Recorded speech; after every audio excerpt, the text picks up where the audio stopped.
This week's Hidden Gems list has a haunted 1930s crime scene you investigate through echoes of the past, a colony builder where every island tries to ruin your tidy little plan, a frozen train society held together by synergies and hope, and a feline blacksmithing empire built by a cat who is apparently cursed out of hero work.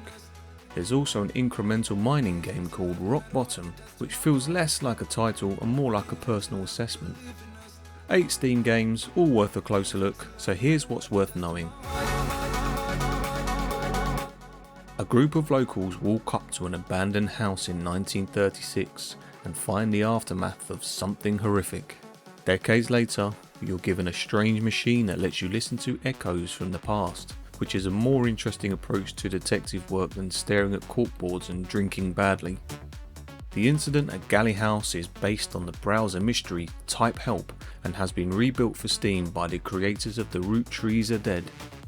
This version adds a fully illustrated presentation, professional voice acting, a 3D memory interface, new puzzles and fresh content. It looks like proper deduction horror, where the monster is probably your own inability to take notes properly.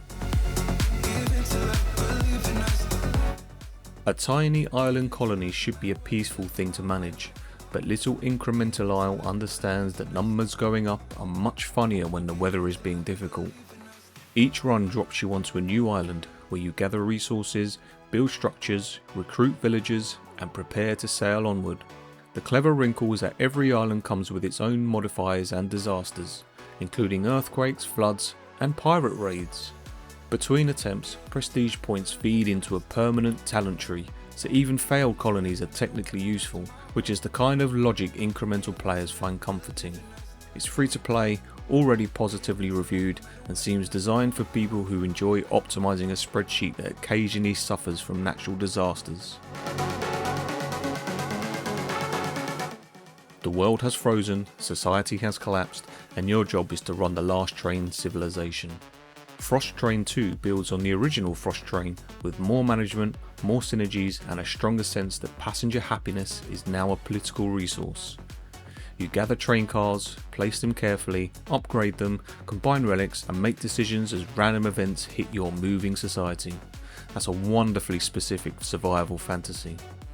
You are not just driving a train through the apocalypse, you're governing the train, arranging the train, upgrading the train, and trying to stop everyone on the train from deciding you are no longer fit to be in charge of the train. Man, that's a lot of trains. Public transport has rarely sounded so stressful. The Hidden Scrolls has a striking visual identity straight away, mixing inkwash brushwork with oil painting texture in a supernatural version of China's spring and autumn period. You build an expedition party from 13 classes, including swordsmen, physicians, shamans and drum warriors, then take them through 5 dangerous regions filled with monsters, bandits and human obsessions twisted into demonic forms. The interesting part is how much the game seems to lean into party synergy. The same lineup can apparently produce very different approaches depending on skills and combinations, which is where tactical roguelikes tend to become quietly dangerous to free time. Also, any game where Drum Warrior is a class has earned at least some of my attention.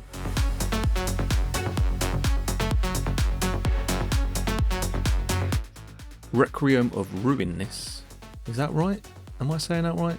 Caught my eye because it uses Magic Tower style design, which is a very particular kind of strategic puzzle RPG where planning matters more than frantic clicking. You play as Tasia, exploring lost ruins with companions, gathering resources, building a loadout, and uncovering the truth behind something called the Calamity, because apparently nobody ever names world-ending events things like Tuesday. The store page makes a point of saying there are no unwinnable dead ends, which is reassuring for anyone who has ever saved themselves into a corner and then stared at the screen like the game personally betrayed them. This looks methodical, thoughtful, and much more approachable than the genre can sometimes be. Stackflow?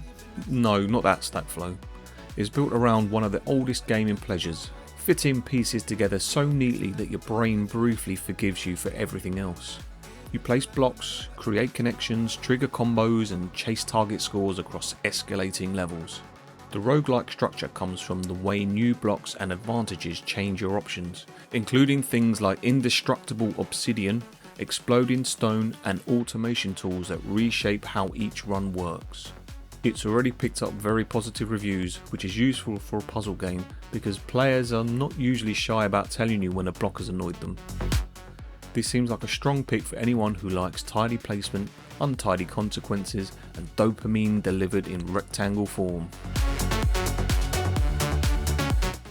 Rock Bottom starts with a pickaxe and proceeds downward, which is at least thematically honest. You mine through procedurally generated caves, collect ore, smelt it into bars, unlock upgrades and push through 8 unique layers, with every run making you stronger and every upgrade sticking around permanently. That last part is the real hook.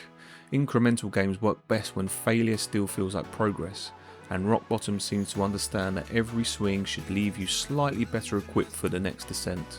It's already gathered a strong positive response from players, probably because mine, smelt, upgrade, repeat is less a game loop and more a legally recognised condition among Steam users. We end this week with MeowCraft, because running a feline forge is exactly the sort of thing Steam exists to make normal. You manage a blacksmithing business staffed by cats, crafting legendary gear, expanding the shop, hiring unusual feline workers and sending hero squads into dungeons. The twist is that you're cursed to never wield a sword again, so instead of becoming the hero, you build the industrial supply chain that allows other people to do the heroic bit for you. That's a much more realistic career path. It's being published by 2P Games, already has positive early reviews, and looks like the cozy shop management pick of the week. Cats, crafting and outsourced violence, a sensible business model. So those are 8 Steam hidden gems that deserve a bit more attention. The incident at Galley House has the strongest mystery hook, Little Incrementisle is the incremental colony pick, Frostrain 2 turns public transport into a frozen political system, The Hidden Scrolls has the best visual style, Requiem of Reuinis is the careful strategy choice, Stackflow is the puzzle roguelike for people who enjoy suspiciously satisfying block placement, Rock Bottom is the incremental mining pick, and MeowCraft proves that even cursed cats can pivot into manufacturing. Links to all 8 games are in the description. If you enjoyed the video, leave a like because it helps YouTube realise that there are more games on Steam than the same front page recommendations. And subscribe if you want more hidden gems, because every week I dig through Steam looking for indie games that deserve a little bit more attention. Thanks for watching and I'll see you in the next Hidden Gems video. Bye!